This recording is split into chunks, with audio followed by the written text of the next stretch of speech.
All right, everyone, welcome back to another episode of Enigmatica. I hope everyone is doing great. I know that I am.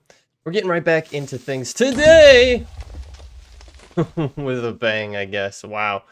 I knew there was a skeleton around here. I did not realize there was a creeper around here. That is perfectly fine because we do have our chunks here claimed. Our base is claimed. A little bit of lag here. Uh-oh. There we go. So if you are curious on how to protect your base from creepers like that, real quickly, I'll go over it again. I've gone over it before, but it's right behind my camera here, like right about there. Yeah, right about there. You'll hit this little map button. It'll bring up your map. You're going to want to hit the same button, which is now located a little bit higher up, right up there. Claimed chunks, and you just want to claim your chunks for your base. This will allow it so that creepers will not destroy your base. Well, pretty much anything won't. So like any kind of explosion or anything like that is not going to destroy your base, which is really nice. So I definitely want to do that other than just chunk loading in so things can keep continuously running. You'll also want to do that obviously to protect your base. But anyway, so I've done a little bit of work off camera, obviously after the last episode. I did get up and going in Engineer's Workbench. It's very, very straightforward. I'll show you in a minute just what the recipe is. And then we did come up to our windmill here, and I did get all of the sails on it. So all of the hemp fiber sails are now on it. If we come up to the very, very tippy top, this is running, and they all have it on there, which is really nice. So I think it's a great move to add those on. It definitely moves a lot quicker. And again, this is very early game generation of power, and I like it. I think it fits to our aesthetic very, very well. I did hook up some additional wiring here. So we had our LV capacitor here, and then I have it going out via a connector, two different pylons, and eventually making its way. You can kind of see it there. Strings along, goes up there, and actually goes straight down into our machine room, or our working room that I got up and going a little bit ago. So if we come this way, I have started adding a path in this direction. Haven't quite finished just yet, so it's an ever-growing space here, obviously. But yeah, this goes all the way up here, and then I made it so it just goes straight down to another capacitor down there. So that'll hold some additional charge for us, which is really nice. We're sitting at about 2,000 or 200,000 backlog, which can be very, very nice. See, as you can see right there, we got another one there. And I was trying to hook them up to our pedestals here, but unfortunately it didn't really work in the way that I wanted it to. I was trying to use the heaters, right? The external heaters here, because you can utilize these two on furnaces to allow them to smelt up as a source of fuel without having to actually use fuel in a device that would normally take like a coal or something like that. So it didn't work on those, but I actually was able to get it up and going over here. However, the caveat to that is it does not work on the blast furnace. It only works on a normal furnace, which is a little bit of a bummer. So I did have to shift that out. So we are using just a normal furnace there, which, I mean, is not the worst case scenario, but it's not the most ideal either. And the way that I did this, I could kind of pull this up so I could show you guys this easy setup back here. So as you can see, we have the external heater here. It is facing towards our furnace on the inside of our base. And then I just have a thermoelectric generator going with some blue ice on one side and a magma block on the other. The idea here is you want the greatest difference in temperatures. So you want the hottest hot and the coldest cold. The greater that separation in temperatures is, the more energy production you'll get overall. Actually yeah, that's fine. We'll leave that there. So yeah, that's that. Just a cool little additional power generation that I utilized just for this setup right here. Obviously not really using it for anything else. And it does run through power really, really quick though. That's the unfortunate thing for it. It would really be smart for us to get a capacitor back there so it backlogs a little bit of power for us. So when we do get big bulks of resources, it'll go through a lot quicker. But we don't have to do that just this very minute. Wow, I am running low on food. I think it's because that creeper blew up on us there. So you might be wondering then, what are we doing today? Well, I'm really getting into immersive engineering, and I would like to kind of keep going on it for just a little bit longer here. And I think the next thing that I would really like to do is actually switch off of that setup that I just showed you guys over there with the pedestals and the crushing, and get an actual crusher from immersive engineering up and going. Now, it's going to be a lot more work, don't get me wrong, so we might have to, take a little bit of time to get this done. But we're going to keep working on it here. So we have our blast furnace going as well. I don't remember if in the last episode we had this up and going. I feel like we did, but just in case we didn't, I'll pull it up here. So the blast furnace is pretty straightforward. It's very much like our coal coke oven. You need 27 of these bricks, and all you have to use is normal bricks, a type of nether brick, and then a magma block in the middle.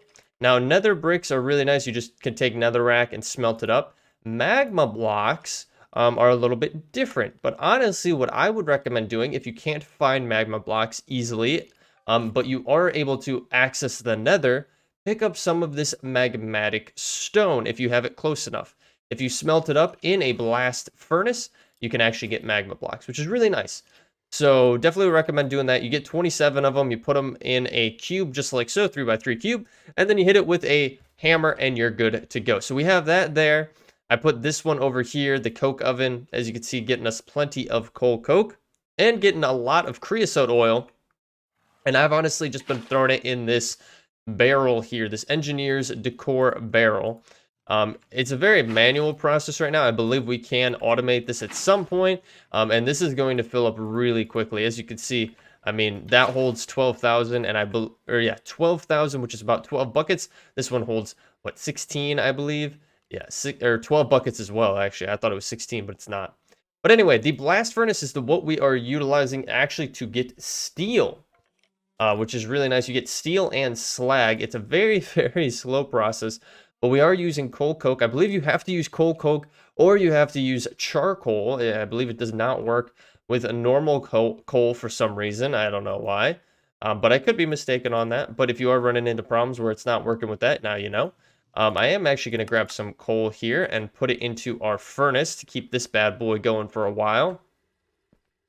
But yeah, so I'm blabbering on, but what I want to do is actually get in here into our engineer's manual and go to simple machines. I believe this is where we would want it at. There are actually things in here for fluid transportation and routing. I believe that we can get into that to utilize for our coke oven there. I'm not gonna prioritize it this second. Now, I think, is it heavy machinery? It's under heavy machinery, and it is the crusher. So crushing an ore is an effective way of increasing their yield. For each ore creates 2 dust, which then can smelt. Pretty straightforward. It's nothing new, right? You're doubling your ore output. So this industrial size crusher is a quick way of doing so. Definitely a lot bigger and a lot more invasive, I would say, than our other ways where it's a singular block. This is obviously a big multi-block structure. The processing speed depends on the power supplied to it. So obviously right off the bat, it's going to be very, very slow because we don't have a ton of power that is going to it. We'll have to eventually work around switching that out. But I really would like to try this out because I've never really gotten this far into immersive engineering machines. Anywho, so you can apply a redstone signal to kind of automate it or give more control to it, I should say, right? And then you can form it by right-clicking the central block of the front with a hammer. So basically, that'll allow you to kind of push it all together. And then we'll get into that a little bit later. Now, I believe what we can actually do is, I think you can actually have it pause if you were curious on how things were made, and you can actually go through the different layers, as you can see here, up and down. And then if you come over to this side, you can actually see the required materials that you're going to need. So we're going to need 10 steel scaffolding, 10 light engineering blocks, 1 redstone engineering block, 8 steel fences, and 9 hoopers. Did I grab my coal out of here? I did not. There we go. Throw that in there. Grab that. So as you can see, lots of steel. So we're going to throw that in there. And we have it cooking up. Again, it's just going to take a bit of time for it to ultimately get to where we need it to be.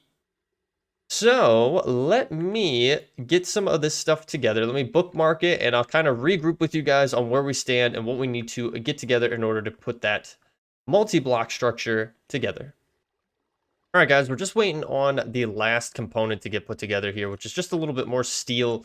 But we luckily had pretty much everything that we needed. This does take a lot of iron, a lot of steel, and honestly, just a lot of time to get up and going. So all we're missing is a little bit more steel here. The other thing I did actually want to mention is that this progression can be found within your quest line under Immersive Engineering here. You do need to go through the blast furnace first, and then you can actually get to the crusher capability, which is really cool. And it does unlock a bunch of other things as well. Now, the one thing I actually did forget to go over, which I said I was going to touch base on, was the engineer's workbench. This is really easy to make. You just need treated wood slabs, a treated wood fence, as well as an engineer's crafting table, which is pretty straightforward to do. You could also get it potentially from an engineering villager if you do happen upon them, which is really nice. So we got that going, and that we have that as well. Now over here, another tool that we actually got up and going was a projector, which I'll show you in just a minute how that works. But there we go. We got all 4 of those additional steel ingots that we were going to need. We can go like that and go like that. And there we go. We have all of those. So now if we look at our quest line, we should pretty much have everything we have except for hoopers. We do not have our hoopers. All right. The easiest thing probably to make on this whole entire thing, we have yet to do. So we are going to need 9 of these. Let's look for some logs. What kind of logs do we have that we don't mind getting rid of? Yeah, so we need 9 of these. Iron ingot not found. Do we really not have any iron left? Wow. Okay. Which is it's not good. I mean, that's not good at all. All right, we'll request a whole stack of those. That'll get us at least 3 of them going, right? And we'll just send the rest back there. But there's those 3 right there. Throw that back in there as well. But we still need quite a bit more. And I'm actually surprised that we don't have any iron left. But we did go through quite a bit of it. We do have iron nuggets that are left. We do have rusty iron nuggets. And then a couple of tools as well. What do we got going in there? We have that. Well, how much iron do we have going in here? We have quite a bit over here. Let's just take that for the time being. It's going to stop our steel production, but I just don't want to hold up our progression here. So what did we need? Did we need 9 of them, if I'm not mistaken, right? It's not what I needed. 9 of them. We're gonna need 6 more, man. Which I don't think we're gonna have. Yeah, we're definitely not gonna have enough here to get 6 of them going. So I'm definitely gonna have to get some more iron. Do a little bit of farming here. So I just want to do that. Let's do that. We're going to get 5 of them. We're actually close. We need 1 more, and we need just a teeny bit more iron. So I guess what we could do is we could actually turn some of these nuggets back into iron ingots, which is very useful. So let's do that. I think we only need 2 of them, right? 1, 2, 3, 4, 5. Actually, we don't even need that. We only need 1. So we'll get this going here. Boom. And we'll actually kind of negate the rest of these bad boys. It's still gonna go through, but it's fine. Actually, I guess we're already this far. Let's just do it, and we'll throw it back in there so we have 1. We have 1 of them chilling. And there we go. We have everything that we needed. That's going to check off all the boxes, and it's actually going to give us an epic immersive engineering loot box. Let's see what we got from that. We did get some high voltage wire connectors and an epic shader. Let's see what we get from this epic shader. We got the N7 shader, which I think we already have in here. Yes, we do. But we're going to throw some of that stuff in there. This is kind of just my junk drawer, much like all these other ones are as well. So anywhoosins, we are definitely going to need to get some more iron because we are all out. But that's not too bad, especially once we get this crusher up and going. It'll be pretty nice to do so. Alrighty. So I was mentioning the projector. I have it stored in our backpack right now.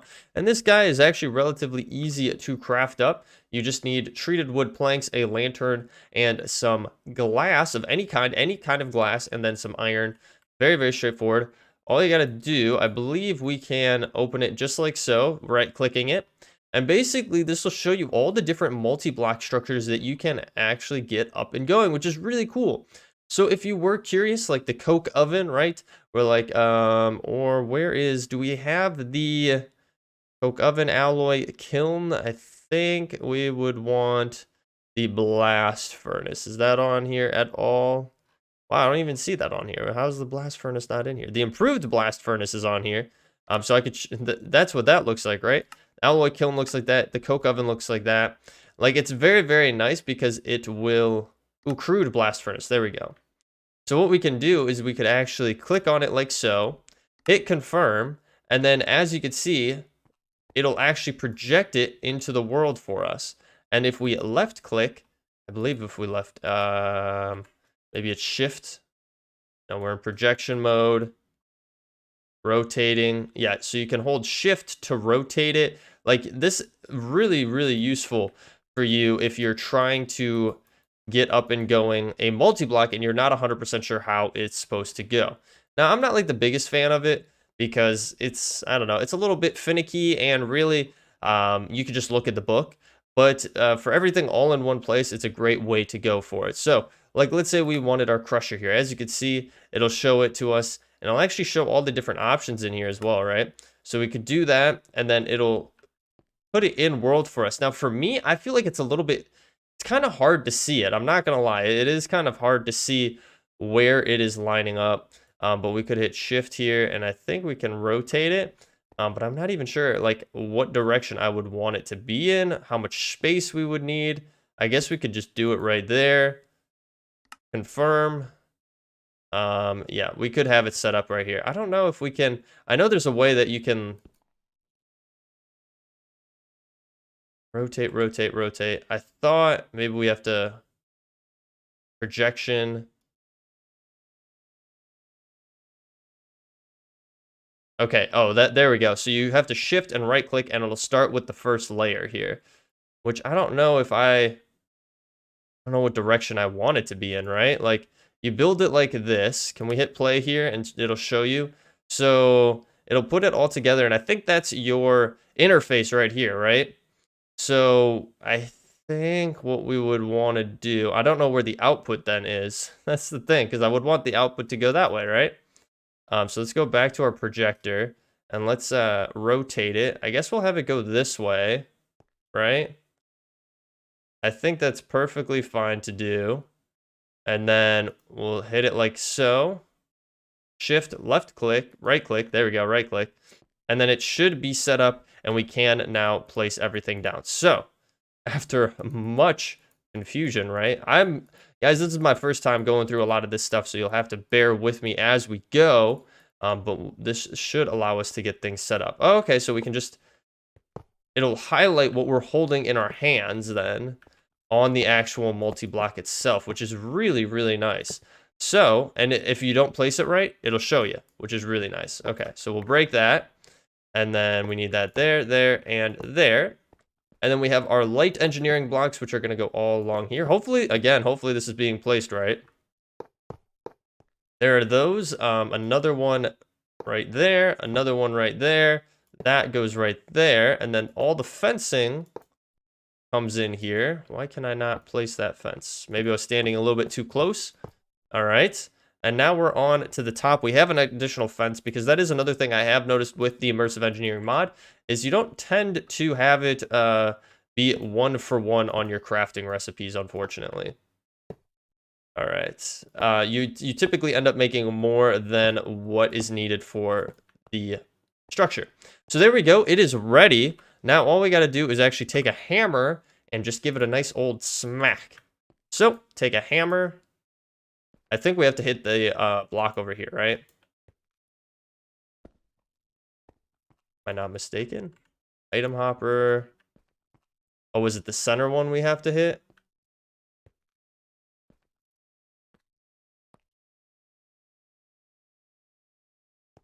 All right, figured it out. So what you want to do is you want to actually hit this one right over here with the hammer. I think it's shift, or that one right there. You want to hit that.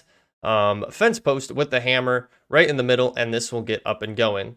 So we have our redstone interface over here. So it's not really facing the way that I want it.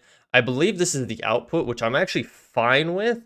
Now realistically, we could shift this around if you wanted to, right? Like you don't have to have it facing this way. If we wanted to have it actually facing the opposite way and have piping run along the front, we could totally do that. All you got to do is break one of the blocks, right? Oh, well, that broke everything, which is not what I wanted to do. Hold on. All right, I fixed it and I got it facing the opposite way now. So if we hit it together, there we go. It'll output on this side. We do have our controller right there, so we can control things. And I believe our power source is actually on this side now, right? That is our power right there. So we would need to have that coming all the way down over to here and then over to that direction as well. So we'll have to get that up and going in order to get power to it, which I guess we should do. We should probably also sleep through the night here. All right, guys, so we got everything set up. I did sleep through the night, as you can see there. I also got another low voltage capacitor set up over here so we can backlog even more power here. So this is the third one in our whole entire line.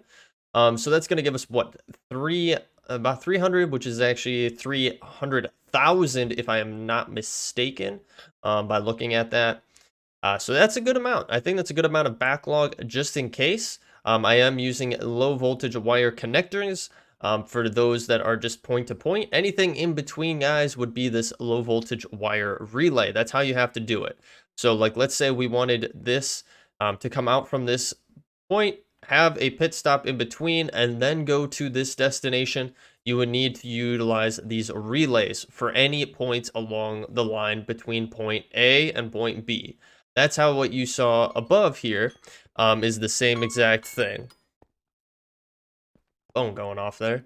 The same exact thing here. As you can see, all those pinkish looking relays there are connecting between point A, which is way up there, and point B, which is actually on top of that center low voltage capacitor here.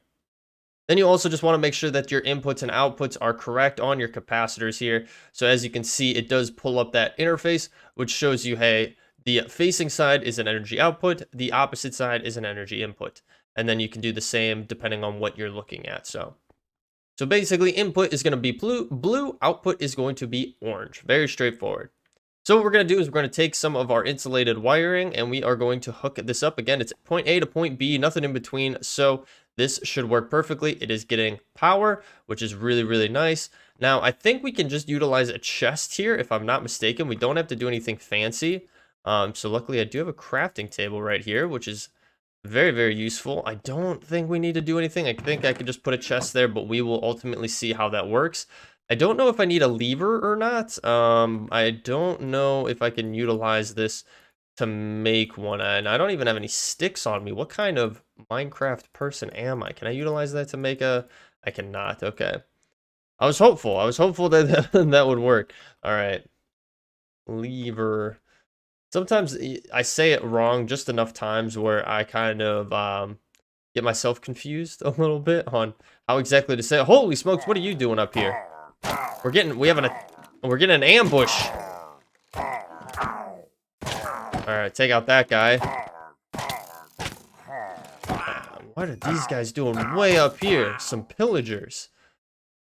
Well, we were able to take them out, and we did actually get a banner from it, and we did get a crossbow as well. So you'll see those guys every so often here in World, and thus far, I've kind of just avoided them, and I was planning to actually have like a nice big adventure coming up shortly.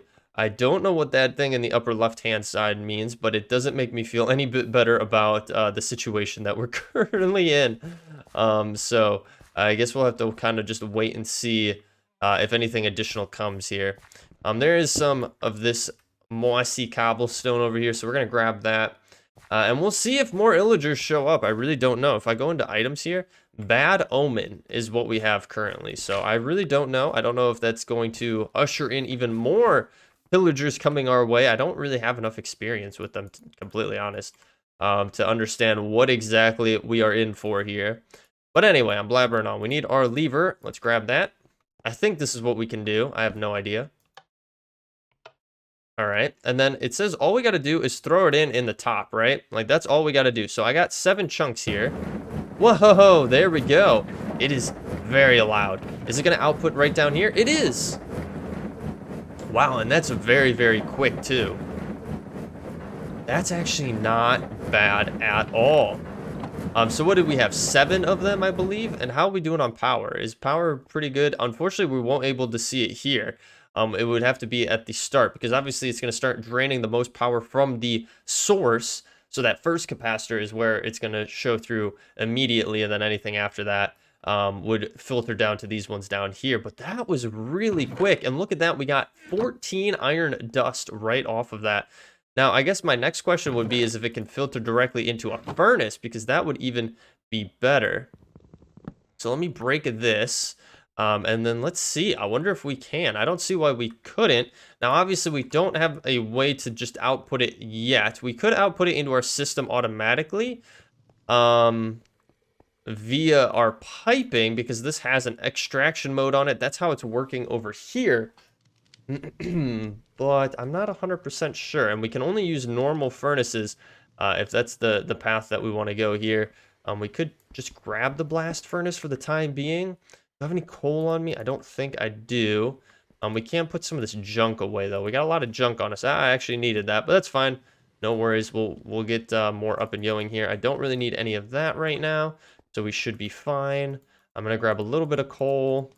Just like so, and I don't think I have any other ores that I can actually smelt up right now. Any other chunks that I could, I'm sorry, crush up. We do have uranium chunks. I don't know if we can utilize those. Can we, can you crush these down? It does look like you can crush them down, and you do have a chance of getting lead dust. So let's grab those bad boys. But this is really, really cool.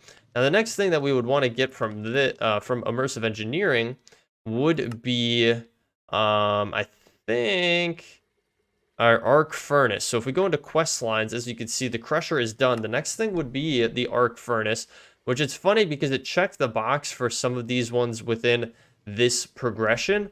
But we use those on our first multi-block. So what we would have to do is get another set of all of these up and going, and it does take a lot of steel. So that's going to take a lot of time. I think our next step would be our improved blast furnace. So we can make steel a little bit quicker. Let me sleep through the night really fast, and then we're going to take these uranium chunks and see if we can get it to work automatically via a blast furnace. That would be really cool if we could just automatically put into there, and then we could even just for the time being set up a piping system over to our normal thing. So I'll throw that in there. I will need to set up a way that we can automate this so we can easily get up here, but let me just throw one in for the time being. And no, it will not automatically put into our blast furnace, unfortunately. It will put into a chest, but it won't put into our blast furnace. A little bit of a bummer. But you know what? It was worth the test. I mean, we could try copious amounts of other scenarios, right? Of different things that could potentially allow us to output it into, and I'm sure that there are different things from immersive engineering that we could actually utilize, right?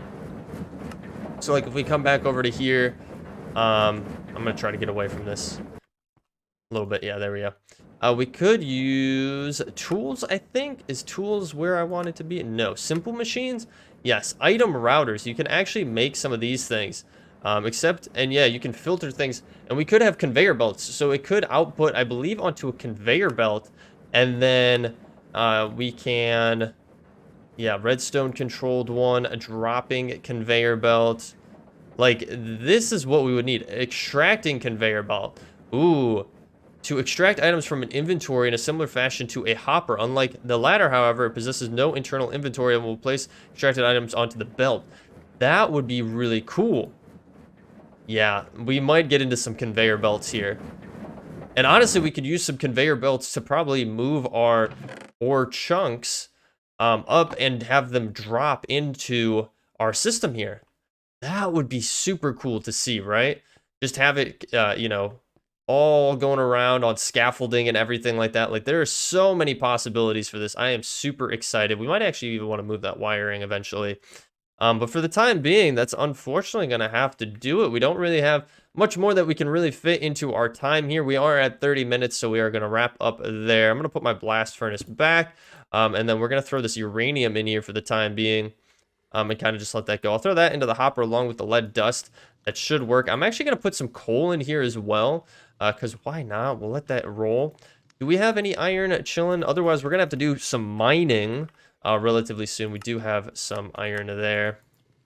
Let's grab those, and we're going to throw it really quickly into our blast furnace. But yeah, I feel like our blast furnace is unfortunately going to have to be the next thing on the list from Immersive Engineering to upgrade, to get rolling, so we can get some better steel production, because really we're lacking right now. And the improved blast furnace makes it easier to automate the input and output. You can also make it run much more quickly by attaching powered blast furnace preheaters on either side. But I think the preheaters require you to power them. I keep hearing zombies and skeletons and stuff, so it makes me think that there's probably a little cave system somewhere in here. I have no idea where it would be, but it's like in here somewhere. We'll have to kind of figure that out later. But anyways, guys, so we're going to wrap it up there. I hope you guys did enjoy this episode. If you did, feel free to leave a like down below. Better yet, leave a comment. Let me know what you're thinking here on this series. I do appreciate all the tips that you guys have been giving. Someone did leave recently a tip around the pipes and how you can actually cover them using your offhand, and then having the hammer in the other hand, the tool that's utilized for the pipes mod in the other hand, maybe the hammer or the wrench. I can't recall offhand what it exactly is called. But yeah, I do appreciate the tips, guys, because as I've mentioned, I am new to some of these mods. Like, they've been around, but I haven't dove into them as deeply as I am this time around in this mod pack. So yeah, I do appreciate them, like I said. If you are new here and you do want to follow along, definitely hit that subscribe button and bell notification. Let you know every single time a new episode is posted here on the channel. We do stream over on Twitch on Mondays and Fridays, but obviously that is open to change. So if you want to keep up to date with any of those scheduling changes, we also have a community Discord set up where I post a lot of those updates, and there's also a lot of cool people over there that like to hang out and chit chat from time to time. So if you're interested in any of that, links are all in the description down below. But guys, thank you so much for hanging out with me today as we got our crusher from Immersive Engineering up and going. I appreciate it so very much. I hope you guys enjoyed, and I will catch you all in the next episode. Take it easy.